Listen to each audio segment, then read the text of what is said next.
Is finally ready to make some noise in the electric vehicle space, and quite literally so. The Dodge Charger Daytona SRT is the first electric muscle car and the first electric car with an exhaust pipe. We won't have any emissions coming out of it. I'm Fox News Digital Autos editor Gary Gastelum, and with me in the Fox Garage to talk about it is Dodge CEO Tim Kuniskis. Welcome back. Hi, Gary. Thanks for having me on. Always great to have you here. Do want to talk about the exhaust pipe in a second. Let's talk about the car itself. Looks like a classic Dodge muscle car. Very much isn't a classic Dodge muscle car. Tell me what this is all about. You know, when we started talking about this, we figured there was only one way that Dodge could actually come into this space. The only way Dodge could do an electric car in general, is if it looked like a Dodge, sounded like a Dodge, it drove like a Dodge.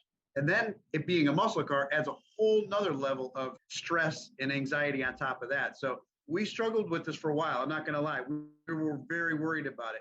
But once we cracked the code on how to make it look right, then some momentum. We said, okay, we know we can make them fast. Fast is easy with electric, but we got to make it look right. We got to make it sound right. We got to make it drive right. When we cracked the code on the looks, we said, okay, now we got some momentum. Let's figure out the rest of this. And I think people are going to be, they're going to be shocked. I think they're really going to be caught off guard with what we're bringing to market. And you said it's got to sound like a muscle car. Electric cars don't make a lot of noise. You figured out how to make this one make a lot of noise. Tell me about the Fratzonic chambered exhaust system you've developed.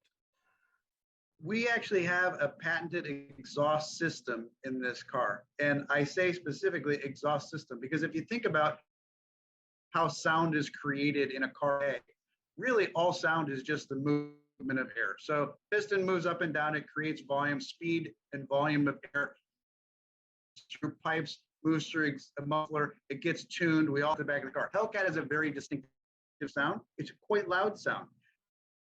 And people absolutely love it. So we said, we need to keep that.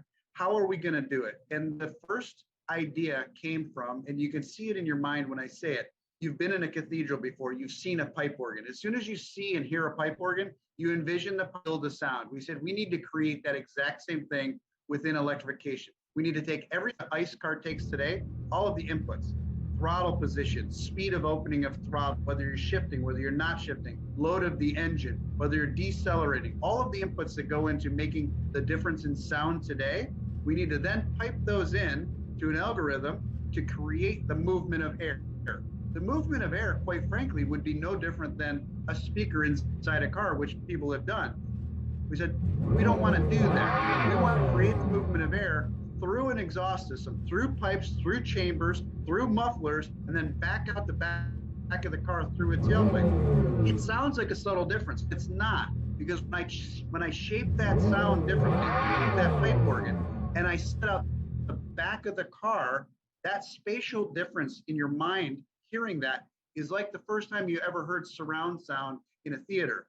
You were blown away by where did that jet just come from? It's the same thing with this car. When that sound is coming out of the back, 126 decibels, which is literally the same volume level of a Hellcat, it really catches people by surprise. And the sound itself is very unique, very different, and really stops you in your tracks. There's a reason we called the car the top end car, the Banshee, because it literally, at wide open throttle, it screams like a Banshee, just a Banshee wailing like a jet engine. But when it settles down between shifts, and that's important, between shifts, because electric cars don't shift, ours does, between shifts, and when it settles back down, there's a rumble to it that people will be familiar with.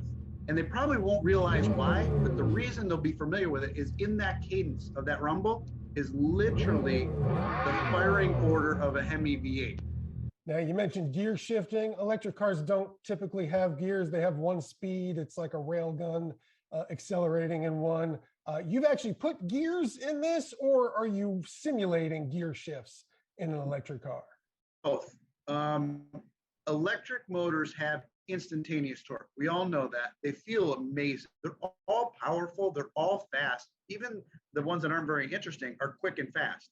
And not having a transmission, having only one speed, you couldn't do that with a normal ICE engine, but it's very easy to do it with electric motors. And it is by far the most efficient. I'm not going to lie. A single speed transmission or a single speed and a BEV is the most efficient way to do it. The way we're doing it is not the most efficient, but there's something really important about the visceral feel of a muscle car. When it shifts and the back end kicks out and your shoulders go back in the seat, that's what says muscle car to us. So we have a mechanical multi-speed transmission in the car, and we have the ability to instantaneously, for a couple hundred milliseconds, pull torque out and add torque back in. So we can give you hard banging muscle car shifts in addition to the mechanical shift that's built in.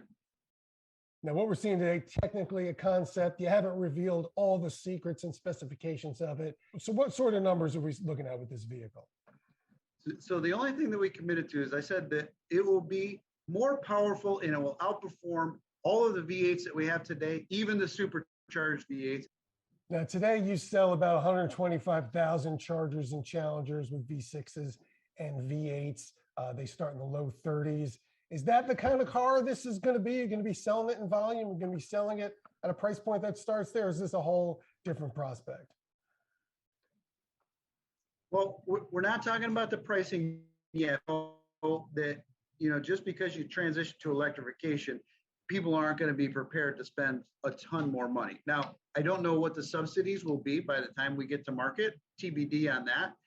But up to this point, the government support of electrification has been fairly aggressive. So we'll see what happens in the future, but we know exactly where the sweet spot of the market is. I mean, if you look at our sweet spot today, you're right. We start at 30,000 and we go up to almost 100,000. We do it all on performance steps. We will do that in the future as well. We're not going to walk away from that price walk, but we're going to make that walk based on the power outputs that we have. Now, I know you're a muscle car guy. You love the V8s. How do you personally feel about this shift, especially when you're the one making the call on it, basically? You know, at first, early on, I was really struggling with it, having a hard time getting my head around it. But the first time you drive an electrified product, whether it's a PHEV or a full battery electric, you quickly realize that there is a ton of potential there for performance. What I couldn't get my head around at first was how are we going to make it fun? The performance part was easy. All EVs are fast. Now that we have a couple of ways to really change the dynamics of how we deliver that power and make it fun, now I'm excited about what this can bring. Now that we can use it for performance and not just for compliance, the crazies are going to get their hand in this stuff and it's going to go nuts.